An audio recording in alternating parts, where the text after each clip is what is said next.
So we move on to, I think, one of the worst video games of all time. One of the, at least the dumbest on the face of it video game of all time. And it's called Dustborn.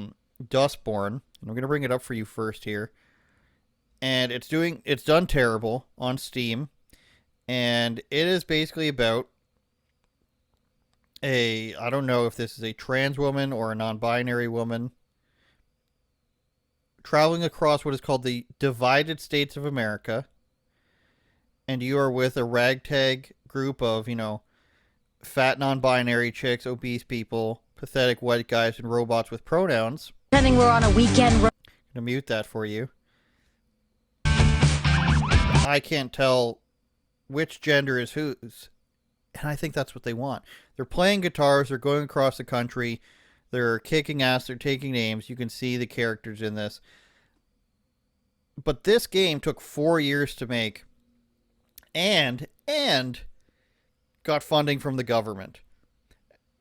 $1.4 million from the Norwegian government, and another, I think it was 166,000 from the European Union's like grant program, okay? So the problem with this game is not that they made this hilarious game making fun of social justice, it's that it's such a parody of reality that it hurts. You know what I'm saying? Like, it's so honest that it hurts, and it's so bad. So the game mechanics, as they are just wildly DEI, woke, left wing, whatever you want to call them. And these are actual mechanics from the game that people have uncovered. So you do things like normalize things to get negative reactions and negative feelings. You cancel people. This will allow us to isolate people from their friends and compatriots in battle. This could be a useful tool against enemies, it says. And we bully people to get them to do what we want to do.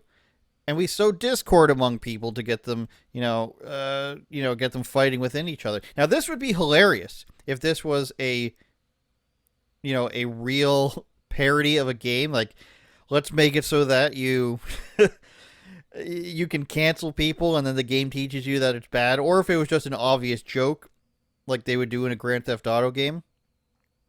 But it's not, unfortunately. And we're going to show you some clips from the game, and it's actually hilarious. And by the way, the company that made this, which is Red Thread, I think it is. Yeah, Red Thread Games. They're owned by a French company, which is owned by, or they're operating under a French company that's owned by China. So government money from Western countries, developed by a company that's owned by Chinese people. It really writes itself. But I want to show you a clip of it. This is a scene where the main character, this girl, is being asked by some detectives if the black guy she's friends with, and obviously she's black, so it's not weird to say that, if that guy has any information, and this is how the game gets you to respond. Fella you're with, the black kid? Dresses like a writer? Does he know anything? You are racist. Fella you're with. So I guess she has options of say something, say nothing. With, the black kid? But then I don't know if that's a zoom in on the game or if somebody just does that in the video they're making, but the option is to get triggered and call them racists. You are racist. Again, this is not, her name is Pax. This is not a joke, people. This is a real game. In this other clip, there is a robot who, by the way, I want to show this first. Robot is apparently I don't know if it's a female or what, but this robot is I don't know, it has pronouns? Is that what I'm seeing here? This robot has she, her pronouns, but it sounds like a guy. I don't know why a robot would need pronouns, but this robot sounds like a guy, and it's just trying to give this girl a ride. It's just trying to say, I can help you with what you're trying to accomplish here. And then the reaction that the game forces you to do is to think that the robot's trying to creep on you, like be perverted with you. I don't know. It's the only option the game gives you. And there's some podcasters, I wish I knew who it was, but they're talking over this. You'll hear them. Oh, hello.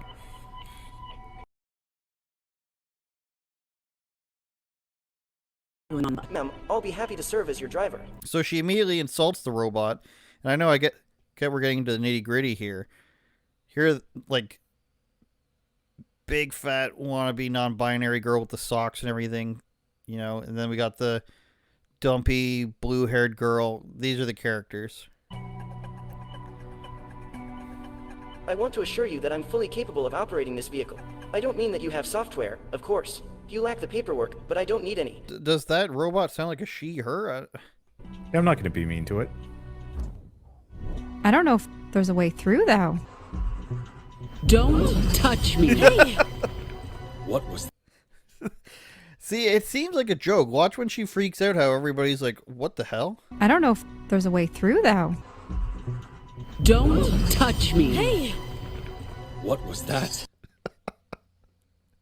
So the game, it had it peaked at 76 concurrent players in its first few days. That's insane. This game had 1.4 million from the Norwegian government and another 166,000 from the European Union through its creative EU grant program. 4 years, $1.6 million. Did I say 1.6? 166 grand plus 1.4. $1.56 million in 4 years, and that's what they came up with. And if you're still thinking, Andrew, this is still a joke, it's hilarious, because it is. This is what they said when people complained about it. When we first announced the game, since we've announced the game, we've read your comments and listened to your feedback, hopes and wishes for the game. Over the past 4 years to make this, our team has poured their hearts into telling a story that's deeply meaningful to us.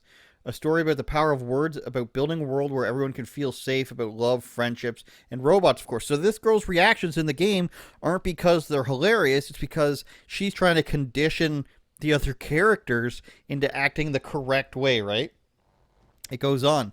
We expected Dustborn to spark conversation and debate and look forward to engaging with our players in a positive and constructive fashion. Unfortunately, that conversation has been drowned out by a tidal wave of hate and abuse. It's always the hate and abuse, people. We welcome thoughtful feedback and respectful criticism. We embrace discussion and debate, but we have zero tolerance for hate speech, harassment, and threats of any kind. Do you think they're really getting threats? Hate speech is anything. Those who engage in such behavior will be removed from our community. Your community of what, 100 people? To everyone else, thank you for coming on this journey with us. Your support means everything, and your constructive feedback continues to push us to learn and evolve. Together, let's continue to build a world where everyone can feel valued and empowered to share their stories. This is what they say every time. Ubisoft is saying it from their games. You know, that Concord game that got canceled is saying it. They don't say, I guess we made a shit game. They say, well, the people that stuck with us, they're truly the correct ones, and everything else is just hate speech. This is what happens when these studios give these people this money. They don't spend 4 years. How can we make this really cool? How can we do some innovative things? I guess that is innovative, but they spend their time finding people who agree with them ideologically, funneling the money to make, like, that game's in, like, comic book style. Like, this is not cutting edge technology at all. My thinking is they just find people that they like and agree with them to pay to work on this game, overpay them, and they focus on the injection of the narrative and this bullshit into the games. Because this is what keeps happening. You get underperforming games that are underwhelming in their graphic and gameplay capabilities, and yet they have huge budgets and take years to make. The Star Wars game, the Assassin's Creed game's been going for so long, it's not even out yet, I don't think. The Concord game, the Suicide Squad game that lost $200 million. They get all this money and all this time, and what do? They shit the bed completely. And that's bound to happen sometimes, but when it's in this DEI style, you can't help but think that they would act how they do when they're given government power and companies, BLM style. They circulate their money, they don't really accomplish anything, and if they have to put out a product, it ends up being the most shit thing. Have you ever watched or looked at like a diversity packet or learning plan or lesson plan that groups have put out? It doesn't make any sense, and it's not even like intelligent speak meant to that could possibly convince you of anything. It's just like white supremacy, people are racist, being mean should be against the law, etc. It's never anything compelling. You ever read like a climate change initiative for a municipality? There's one from Boston where they're just like, we need millions of dollars. Their ideas were put more water fountains in places and let people come inside community centers when it's hot outside. These are their ideas. These people are more focused on just getting money and giving it to their friends than they are making or creating anything worthwhile. One, because they don't know how. They don't actually have any ideas. They don't actually know about the things that they're spouting. And two, because they're there to further their own position. It's not about actually saving the environment or stopping racism. It's about feeling good about themselves and feeling important, and that's what they will continue to do in these games. And I guess, transgender robots that don't sound like women. It's a caretaker. The robot is a caretaker robot, and you thought it was, sexually harassing you, even though it's a she, her. Turn it up, Jordan.